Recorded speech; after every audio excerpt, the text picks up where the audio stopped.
Hello guys and welcome back to Big Brother 26, and this is part 2 of the premiere episodes.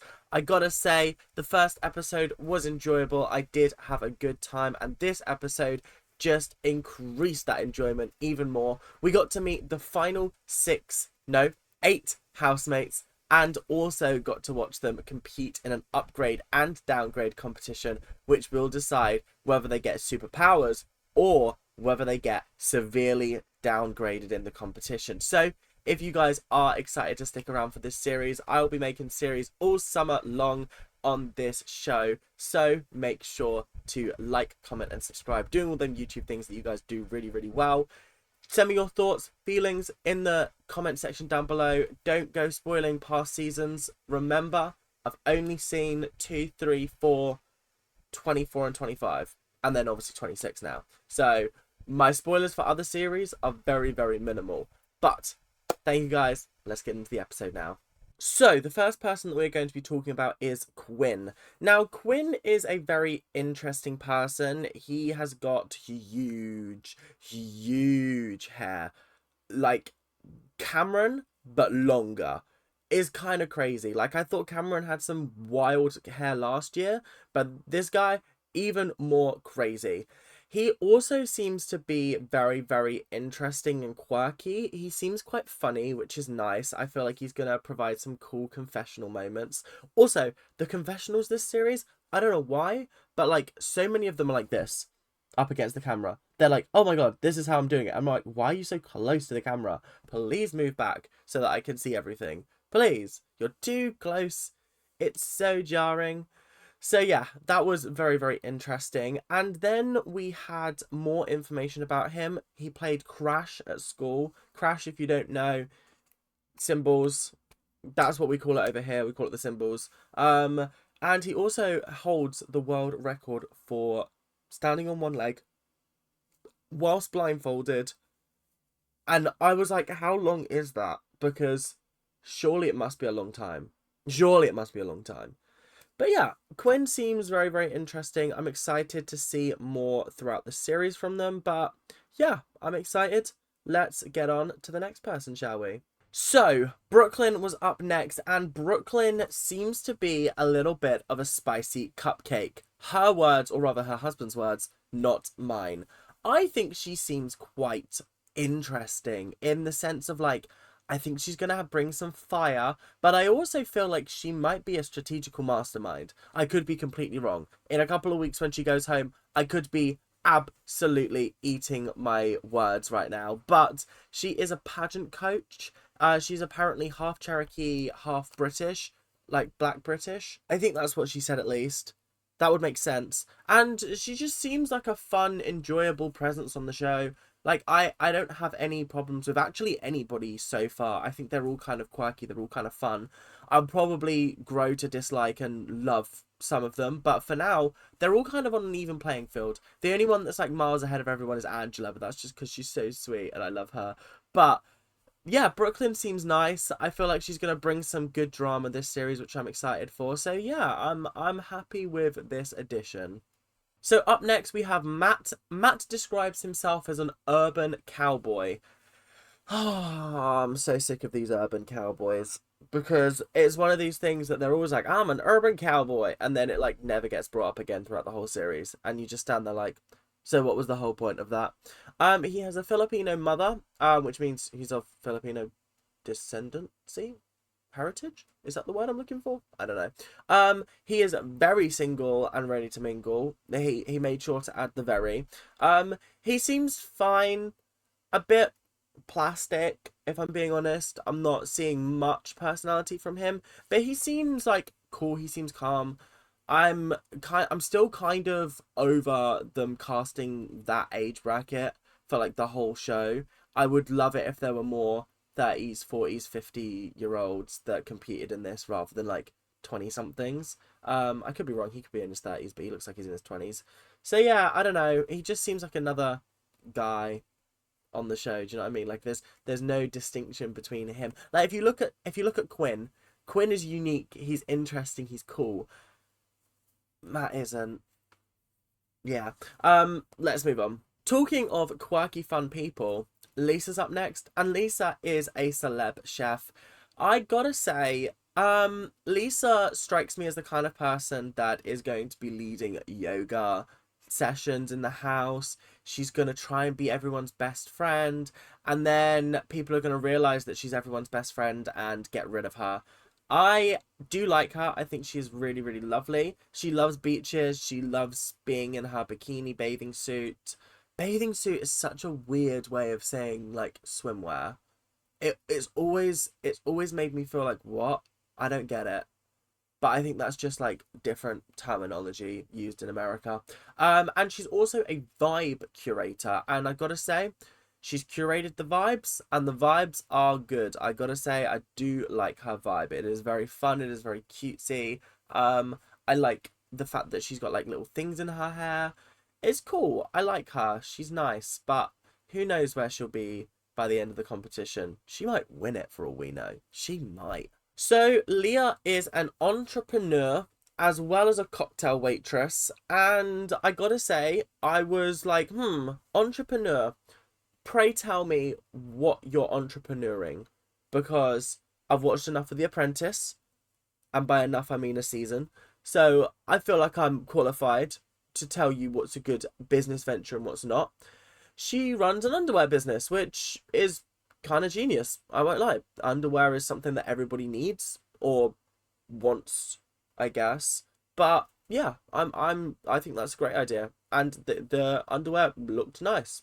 It didn't look cheap and tacky. So I gotta hand it to her. It looks good. She said she's a cocktail waitress. She loves Miami life. I think that's very, very interesting. She does give me... Or she said that she gives off airhead blonde vibes. And I was like, yeah, I get that. And then she was like, but I'm not. And I was like, I'll wait and see that. Because you can't just tell me that you don't have blonde vibes. I need to see that for certain. And she also mentioned that she's a chubby chaser. Which, ooh, that didn't sit right with me. That made me feel a little bit uncomfortable. I was like, ooh, okay. So your fetish is that you like bigger people? Is that what it is? Like, you're only attracted to bigger people? Because I feel like you could have put that in a more delicate way. So up next we have Cedric. Cedric is a former Marine Corps officer. Yeah, he seems decent. He seems funny. He seems cool. But like, he's 21 and he's already former Marine. I was like, huh? How is that even possible? Did he like serve 3 years and then dip, or was he discharged? I don't know. I don't really understand how the American Army works. So I don't know. Pray someone tell me. But very interesting that he's into showmances, and he also has a nickname of being a playboy. I feel like Cedric's not top of my list of people that like I'm 100% invested in personally, but like he seems chill. The more I learn about him, the more I'll probably like him, but who knows? I'm not vibing with him currently. So up next we've got Takor. I think that's how you say her name. She said it very briefly and very quickly, and I was like, so I think it's Takor. If I'm wrong, I will correct myself in the next episode. But for now, she loves a good hat. Her hats are fabulous. This woman has style. Style coming out of every single pore of her body. I was genuinely blown away by how cool her hats were. And her outfits in general, to be fair. She is a stylist. She apparently knits everything, which is really, really cool. She's from the Britland. That's where I'm from, if you haven't already worked out. I gotta say, her blended accent is really throwing me off, but I like the fact that they're introducing people from like different countries who live in the US. Like a couple of seasons ago, we had, what was her name? The Latin American woman whose name I can't think of. It started with an I. Oh, well, you know who I'm on about if you're a Big Brother super fan. And the second one was last series we had Bowie Jane from Australia. And this series we have Takor, who grew up in Britain. So, who knows? If I move to America, I could be on Big Brother US. I would love it. I would have such a fantastic time. It would be so amazing. And she also calls herself the Queen of the Nerds, which is also really, really cool. So yeah, that is all on her. Let's move on to our final housemate for the summer. And I gotta say, he's a bit of a doozy. So finally, we have Kenny. Kenny looks like a G. I like him. He's fun. He's fresh. He's of that age that I really, really root for on reality shows, because reality shows are so overpopulated by younger people that it's like it gets frustrating and it gets annoying. But he is of that age where I'm like, yes, I want you to go far. I want you to go far in this competition because you deserve it. Is why, like, to an extent, I was kind of rooting for Terrence until he started becoming a little bit of an evil mastermind in season 24. Last series, Mama Felicia and Sari. Bearing in mind, Sari, I actually did never watched her Survivor series before watching Big Brother 25. So I was rooting for her just because I was like, you are a vibey woman and I really like you. You are amazing. And Mama Felicia, obviously, really liked her. So yeah, I like the older contestants because I think they're just so much more entertaining to watch than some of the younger contestants. Yeah, but more older contestants, please. That's something that we've been begging for on like our Big Brother, which is very, very different. It's enjoyable and I love it because it's every single night. Whereas like Big Brother US is like 3 times a week. But Big Brother UK is all about personalities rather than gameplay. So I don't know. Maybe that's what they're going for. They're going for people who are more strategic rather than people who have got good personalities. So yeah, that is everybody.